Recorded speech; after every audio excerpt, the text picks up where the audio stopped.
जे भाषण आहे छत्रपतीच्या विषयीचं ज्ञान आम्हाला अमित शहाकडून घेण्याइतकी वाईट वेळ आलेली नाही.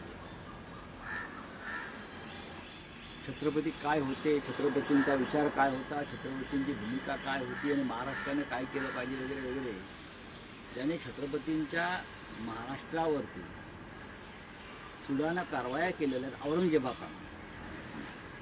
ते आम्हाला छत्रपतींवर ज्ञान देणार आणि त्यांच्या आजूबाजूला बसलेले छत्रपतींचे वंशज आणि छत्रपतींचा जय करणारे लोक माना डोलवणार. या राज्यावरती इतकी वाईट वेळ अद्याप आलेली नाही, एवढंच सांगतो.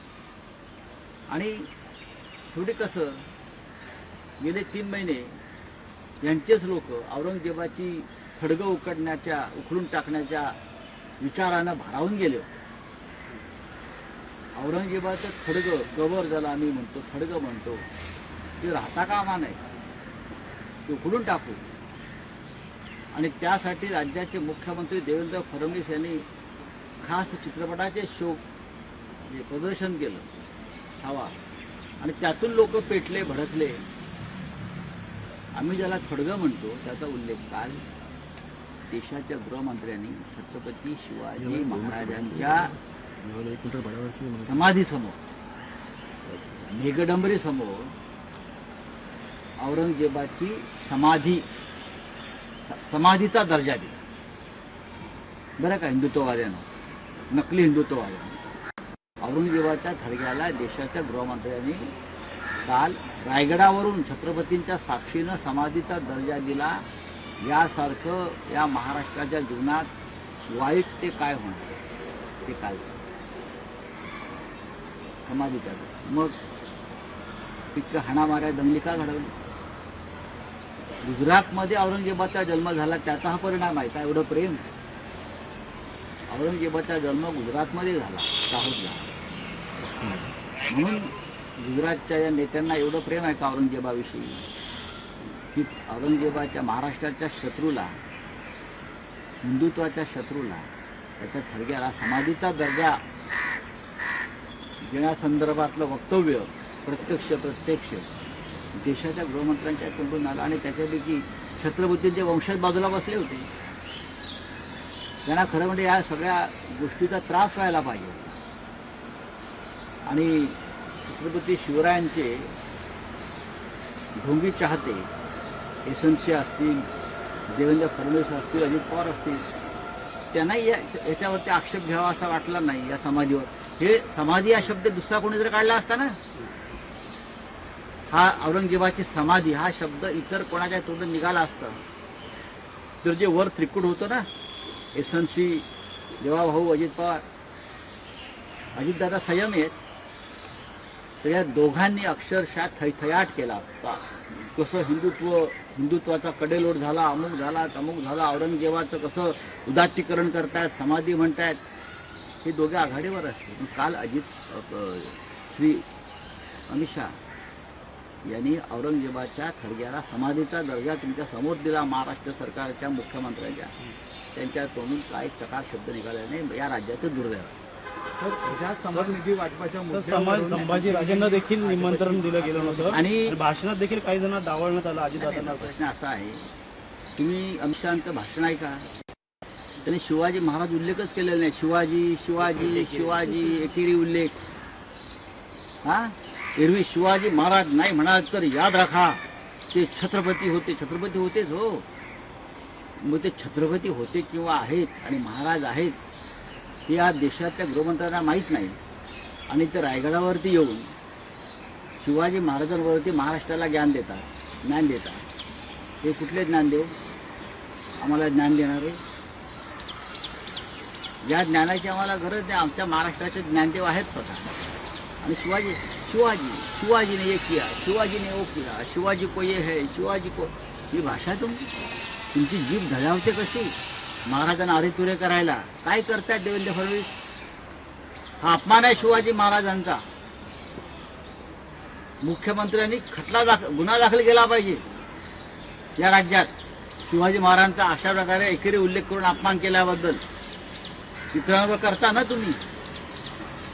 राज्याच्या देशाच्या गृहमंत्र्यांना गुजरातच्या नेत्यांना अभय आहे का शिवाजी महाराजांचा अपमान त्यांनी करावा आणि आम्ही सहन करू? कुठे आहेत ते एसएनसीवाले? एसएनसी पक्षाचे लोक कुठे आहेत? फालतू नकली हिंदुत्ववाले. शिवाजी शिवाजी शिवाजीने हे केलं. मग ही मुभा सगळ्यांना आहे का? इतरांना तुम्ही प्रश्न विचारता ना.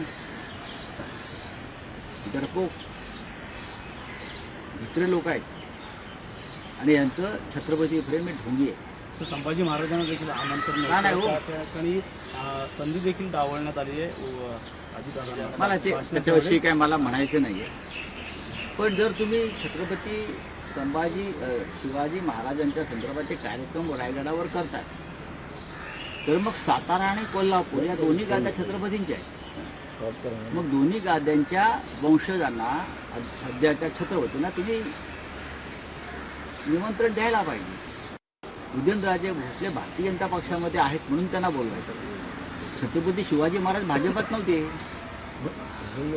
आणि तुम्ही छत्रपती शाहू महाराजांना आमंत्रित केलेलं नाही. बरोबर ना? कोल्हापूरचे श्रीमंत छत्रपती शाहू महाराजांना आमंत्रण तुम्ही दिलं नाही. तुम्ही कोल्हापूरचे छत्रपती संभाजी राजांना आमंत्रण दिलं नाही. तुम्ही कोल्हापूरच्या गादीला निमंत्रण दिलं नाही. फक्त जे महाराज वंशज भाजपची हजी करतायत तुम्ही त्यांना निमंत्रण दिलं. छत्रपतींचा आत्मा त्या समाधीतून तळमळत असेल. हे अमित शहांचं आणि देवेंद्र फडणवीस यांचं राजकारण पाहून जे तुमच्या पक्षात गेले त्यांना तुम्ही बोलवलं. काय संबंध? तुम्ही शाहू महाराजांना सन्मानाने बोलवायला पाहिजे होतं कालच्या कार्यक्रमात. तुम्ही छत्रपती संभाजी आहेत आमचे, त्यांना सन्मानानं बोलवायला हवं होतं. तर त्यांनी त्यासाठी तुमच्या पक्षात प्रवेश केला पाहिजे का? हे कोणतं धोरण आहे तुमचं इतिहास आणि या राज्यासंदर्भात? फाइल संदर्भात देखील फाइल पास होत नाही म्हणून अशी तक्रार केली होती कुठेतरी. सर हिंदी में जानना चाहेंगे, कल रायगढ़ में देश के गृह मंत्री आए थे, उन्होंने जो औरंगजेब की जो कब्र है उसके बदले उन्होंने औरंगजेब का समाधि जो है ऐसी है कि 3 महीने से ये लोगों ने महाराष्ट्र में औरंगजेब की कब्र उखाड़ने का कार्यक्रम हाथ में लिया. उखाड़ ही देंगे, रखेंगे नहीं. हम कहा कि ये जो कब्र है ये महाराष्ट्र के जो मराठा योद्धा है शिवाजी महाराज उनके युद्ध का एक जीती जागती मिसाल है कि जो महाराष्ट्र के ऊपर हमले करने को आए थे हम उनको उनकी कब्र यहाँ ही खोद दी. ठीक है नहीं? ऐसे मूड में थे कि हम अभी ऊपर रख देंगे. किया तो कुछ नहीं, किया तो कुछ नहीं. जिसे हम कब्र कहते हैं उनको कल समाधि का दर्जा दिया देश के गृह मंत्री अमित शाह ने. ये समाधि है, बोले आलमगीर की समाधि. तो भाई 3 महीने से आप इस देश में दंगे क्यों करवा रहे हो? अगर समाधि है तो, अगर समाधि है औरंगजेब की आप कहते हो तो 3 महीनों से दंगे कर रहे हो आप लोग. आप ही लोग हो ना दंगे करने वाले. महाराष्ट्र में सबसे ज़्यादा गड़बड़ हुई है और दंगे करने वालों को तो पूरा समर्थन राज्य के गृह मंत्रालय और मुख्यमंत्री का रहा. समाधि है, ये छत्रपति शिवाजी महाराज का अपमान नहीं. अगर ये भाषा, ये इस्तेमाल समाधि का अगर दूसरे कोई पार्टी का नेता करता तो अब तक भारतीय जनता पार्टी ने पूरे देश में आंदोलन किया. मुख्यमंत्री दूसरी बात है कि आप अमित शाह जी का भाषण देखिए. हम छत्रपति शिवाजी महाराज बोलते हैं. ये महाशय शिवाजी शिवाजी, हाँ उनके एक ही नाम से बोलते थे शिवाजी. अपमान है. इस अपमान के लिए उनके ऊपर एफआईआर लॉज होना चाहिए रायगढ़ पुलिस स्टेशन में. और वो भी गृह मंत्रालय ने आदेश देना चाहिए महाराष्ट्र के. शिवाजी शिवाजी, अगर हम दूसरे कोई बोलते शिवाजी तो ये लोग इतने में हमारे ऊपर एफआईआर लॉज करके छत्रपति का अपमान किया, ये करके हमको जेल में डाल देते और कार्यकर्ताओं को. लेकिन ये एसएनसी वाले शिंदेगढ़ के लोग कुछ थे वहाँ, ये महाशय थे देवेंद्र जी. किसी को ये मन में बात खटकी नहीं कि जो गृह मंत्री भाषण कर रहे हैं, ज्ञान दे रहे हैं शिवाजी के महाराज के ऊपर, शिवाजी महाराज के ऊपर, वो शिवाजी का उल्लेख कर रहा है उनके एकेरी नाम से.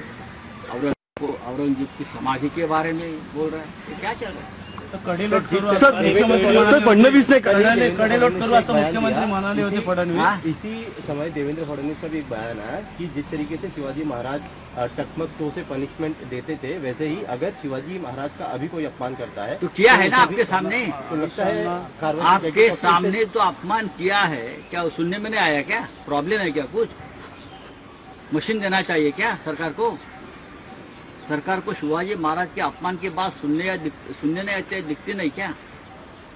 हाँ, आप बोलते हैं ना वहाँ से ढकल देंगे, महाराज के जमाने में जो होता था, तो किया क्यों नहीं आप? एक एफआईआर तो लॉन्च करो भाई, आपके सामने अपमान किया है। जिसने शिवाजी महाराज का अपमान किया है वो कोरडकर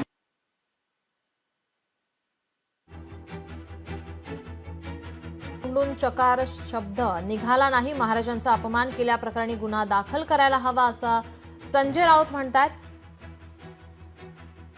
अमित शहांनी भाषणात शिवरायांचा एकेरी उल्लेख केला असं संजय राऊत यांच्याकडून वक्तव्य करण्यात आलंय.